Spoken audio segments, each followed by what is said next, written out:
Hello, everybody. My name is Roman Vaivod. I'm a full stack developer here in Salsita. And they asked me to talk about Agile. Well, it's not completely true. I actually proposed the topic, but they asked me then to talk about the topic. So I told them a story about, and I made up the story about a regular guy called Ruma. Not Roma, but Ruma. He is also a full stack developer, and he works in the client company called Salsita, and he loves his job. There is something special about this guy still, that he likes. He's dreaming a lot, and he's maybe a bit still naive and young. So he has a lot of dreams. One of his dreams is to be a rock star, and it's not so actually uncommon in Salsita because it's an awesome company of fun people. And he likes his colleagues, and they're living in Prague. So how the product development was working for the Ruma? Like, some regular stuff. Basically, the team is using some kind of Scrum Ban, something. They just take in whatever makes sense. So for their team, so they have some backlog of tickets. They have some Kanban board. They have some regular releases and development cycles, and they have retro board. Something that we're probably all familiar about. But sometimes, even though like the project goes forward and the things improve over time, if you put it on retro board, sometimes you get like some questions, like Ruma gets some questions that usually start to touch some borders. And the answer to this question usually is something like, we are not product company, so this idea that you saw in product company will probably not work in our client company. Or, you need to change the mindset because that's what everyone says. And probably something is wrong with your mindset. That's why it doesn't work. Or budget is small. Again, we do not have such big budget as product companies that can invest in themselves and get a lot of investment from outside. And sometimes it's just some random stuff, like life is like a box of sweets. And with all this in mind, being naive and dreamy, sometimes it seems like that a rumor starts to get into this state that we all had when we start to become a bit more adult and start dreaming a bit less. So he continues to ask these questions, but he gets all these answers day after day, and his smile becomes a bit smaller, and then he like doesn't feel so well. Oh, actually, maybe he just get some trend going on. And luckily, he has some great colleagues. So some of them like approach him and say, well, he has like this colleague from Texas, and he asks them like, did you hear about mindfulness? So it will help you to accept all these things. Or there is another colleague that is actually a pilot. So he like kind of, hey man, how's it going? So do you like planes and so on? Like invites him for a plane ride. And so kind of we get into the state where we start to kind of accept just the realities of where it is, and we have some maybe misconceptions or some that don't help us to dream and see what's going on as next in the future and what is going on around us. So Ruma decides still be naive a bit. So he decides to make his own research and maybe just try to find some inspiration around the world. So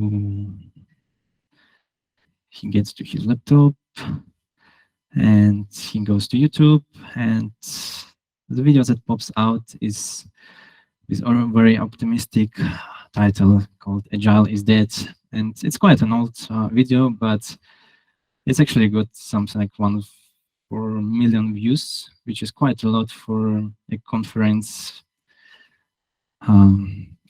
talk. And it was made by Dave Thomas, one of the writers of Manifesto for Agile Development Methods.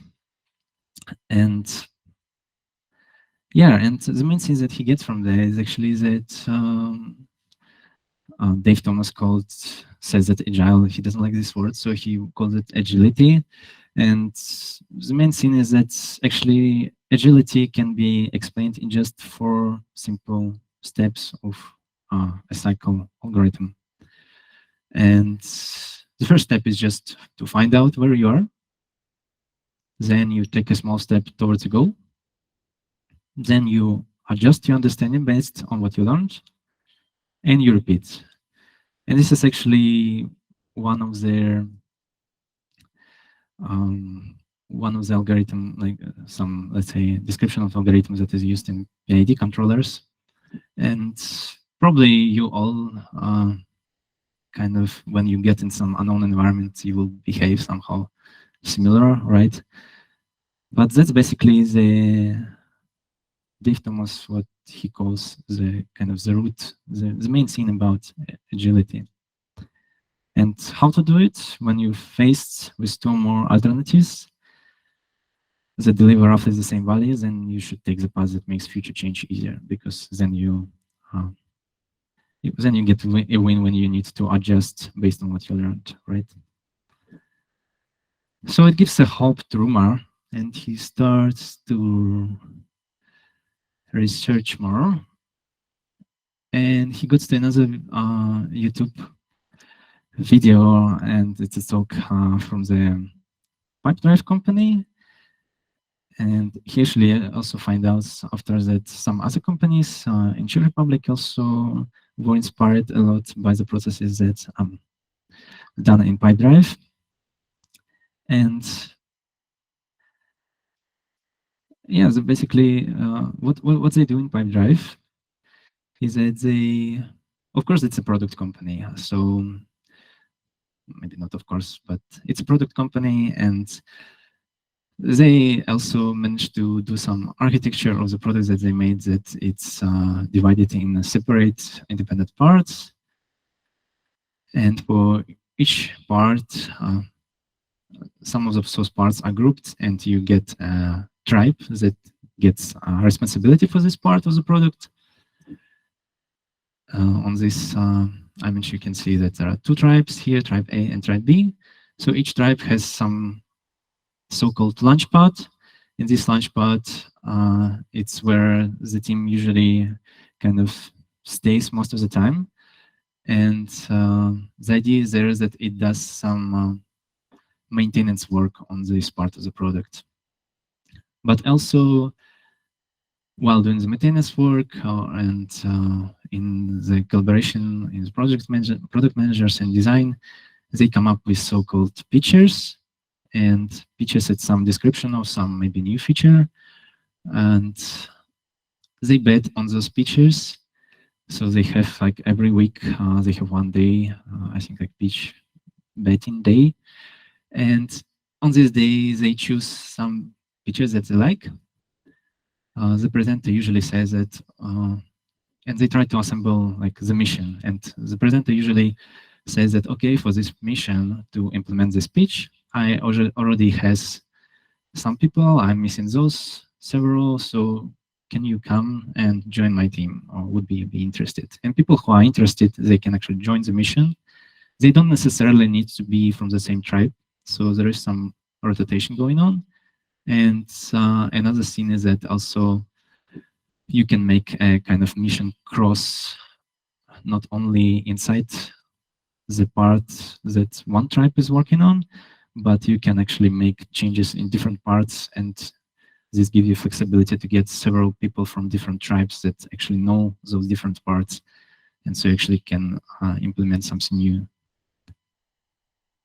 So it's very short, in a nutshell, introduction for that. And Ruma kind of thinks that he already heard some terms from that, so he thinks like pitches and those implementation, like those implementation of pitches that calls here missions. And he remembers that actually Curate already was working with methodology called ShapeUp. So he picks up the notes and like tries to remember what it was about. So ShapeUp is about very simply is about the shaping. So you get ideas, you try to shape them into the pitches, where a pitch is just description, basically of the project that you can work on. Then from the several pitches, you bet on some that you think that makes more sense.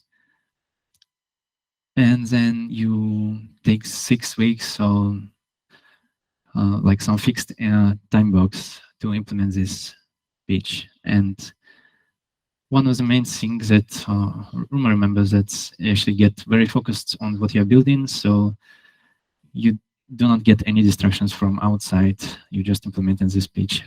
So any maintenance or bug fixes are like the team that is working on the implementation of which is defended. So yeah, he continues on his research. He thinks that there is something into that, and we already were like, so there is a product company that is doing something that is inspired probably by ShapeUp partially. They were already doing something, some ShapeUp, but it wasn't taken so well for all the projects. So he tries to research actually, well, is there some example for client company to already adopt ShapeUp and using only ShapeUp for their development? And lucky Ruma actually finds out the talk that there is one company called Innova Studios made a talk with a writer of the book ShapeUp, and it's a very interesting talk. And in this talk, actually, the CEO of this company shares the secrets that they made some adjustment to ShapeUp, but they kind of take the main soul of it, and they're quite happy with the way it works for them. So Roman gets his notes, and it's a client company, probably some kind of similar to when Salsita was starting, so it's only just 5-10 people company. So one of the things that they did with this cycle that is used in ShapeUp of those 6 weeks, that they made several products for their company and that they sell from it. So they have 2 weeks shaping, which is also kind of a cycle, but it's a small cycle just to shape ideas into the pitches. They also have a maintenance subscription, which is something that helps them to guard developers from bug fixes. So if you implement some pitch, the client also can get the maintenance subscription separately to, if he expect some maintenance work, like to fix some hot bugs and something like that.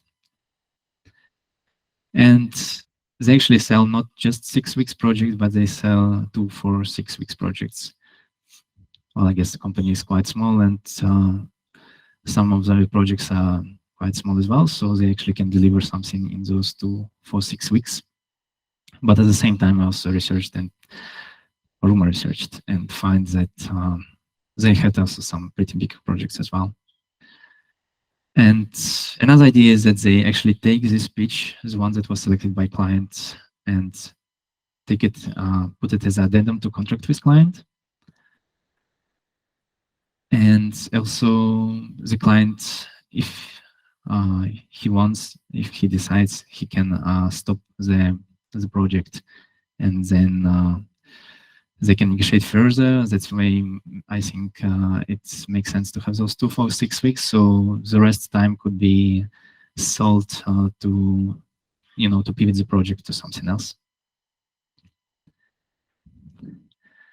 So yeah, Ruma gets tired of all this exploration, and he has a dream, and he dreams about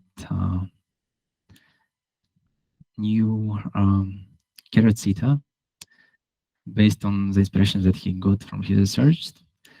So he thinks in his dream, carrot zeta has like several teams. So like the whole team of developers is divided in several teams. Each team is assigned several projects. And sometimes some of those projects also by bug fixing, like maintenance.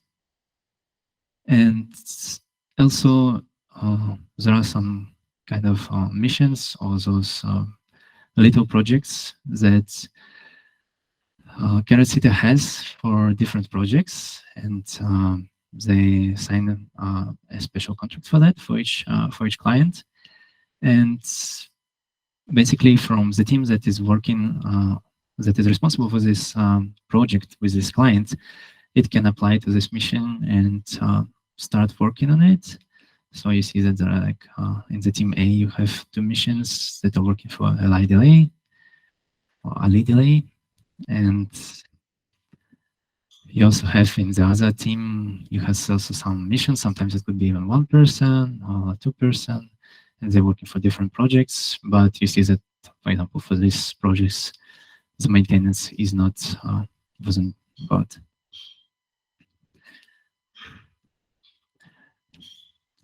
So yeah, the dream continues, stops, and Roman goes more deep into his dream, and we'll see what he will come back with in future. Thank you.